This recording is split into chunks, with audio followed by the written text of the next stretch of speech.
for September, we've got a link with Sussex University and their trainees, and so I'm planning on filming myself doing things like starter activities and then them uploading them and watching them. The group of trainees are then going to come here and teach in our classroom, so it'll be like they've got used to what it's like first, and then they're going to come here and do their own things as well. When I've been observing other people, being able to move around the classroom is really useful, because that's the main thing you can't do when you're teaching yourself is move the camera. I mean, if it's in the right place it works, but it is really helpful because I was literally zooming in on a particular kid's English writing as they were doing it, which is amazing that you can get that close in.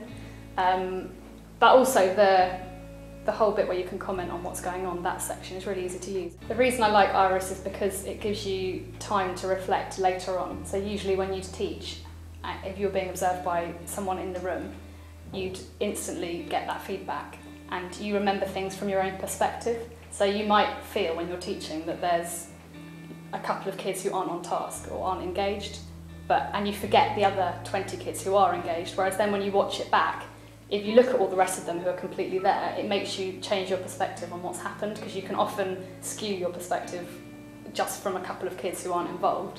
So I think it's good from that point of view. It's also good in terms of sharing good practice. I'd like to do that a lot more because no one has time to go and watch everyone all the time. Everyone wants to go and see other lessons, and there's lots of good teachers. We're in the category of good, and what we want to do is to move teaching from good to outstanding. And we thought that Iris would be a really good way of enabling this to happen. It has encouraged more people to be reflective about their own teaching practices, and this self-reflection is one of the things that we really were aiming for this year in trying to create a much more open door policy and encouraging teachers to share with each other and to reflect on their own practices. The Good to Outstanding Teacher programme was based on setting up triplets and actually getting those triplets to focus on what an outstanding lesson looks like.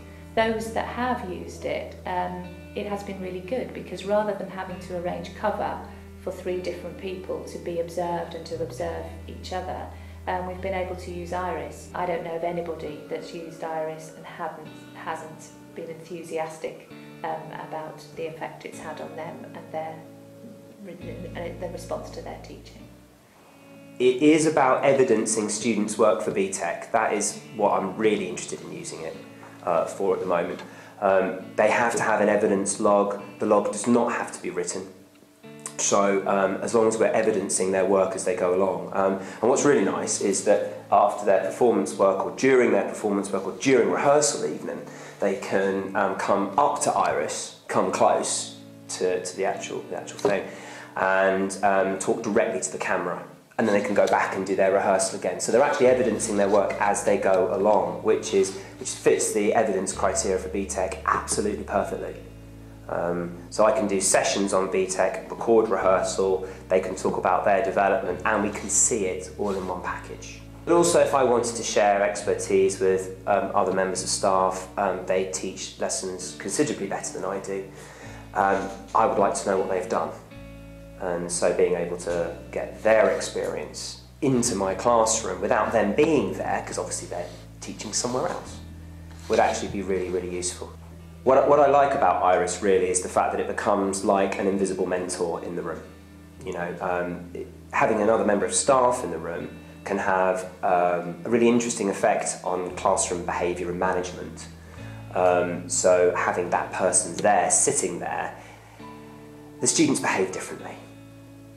Whereas the sort of e-observer, having that machine in the room, means that you've got a much clearer idea of how the students are going to learn in your own setting.